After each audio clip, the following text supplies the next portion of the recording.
Жалал Абад шаарынын тургуну Зухра Артыкованын 2 небереси 6 жылдан бери туулгандыгы тууралуу күбөлүгү жок жүргөн. Себеби келини кетип калган соң неберелерине күбөлүк ала алган эмес. Мындан улам 6-7 жашар неберелерин мектепке дагы бере албаган. Тиешелүү жерге документтерин тапшырган эне бүгүн күбөлүктү колуна алды. Паспортум жок деп метрик Келинимдин паспорту жок болуп, күбөлүк ала албай калдык. Кийин кыздарды мага таштап кетип калды. Мен өз фамилияма өткөрүп алайын десем, анда документ алуу кыйын болуп калат экен. Кийин ЗАГСтан социалдык коргоо бөлүмүнө жөнөтүштү. Бул жактан жардам берип күбөлүктү колго алдым. Эми кыздарым да мектепке барышат.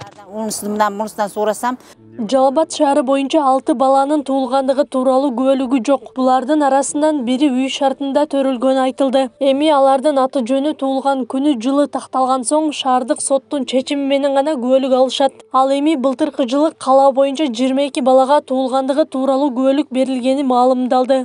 Булардын ата-энесинин өзүнүн документи жок да, туулгандыгы тууралуу күбөлүгү болгон эмес. Ошол үчүн биз буларды шаардык сотко кайрылып, ошол энелеринин туулгандыгы тууралуу күбөлүгүн калыбына келтирип, азыр соттун чечими чыкты. 3-4 күндөн кийин күчүнө кирет.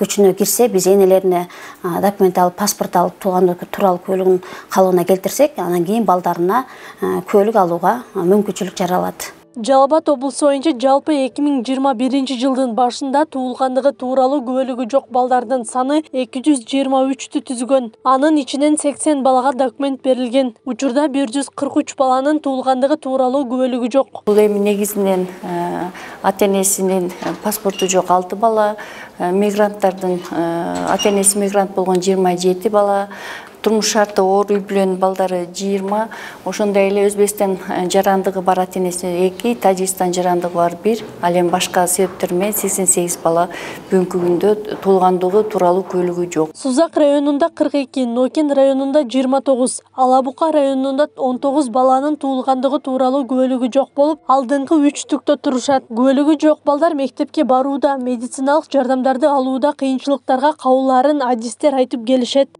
Аклай Карабаева, Замирбек Тойчубаев, Регион телеканалы.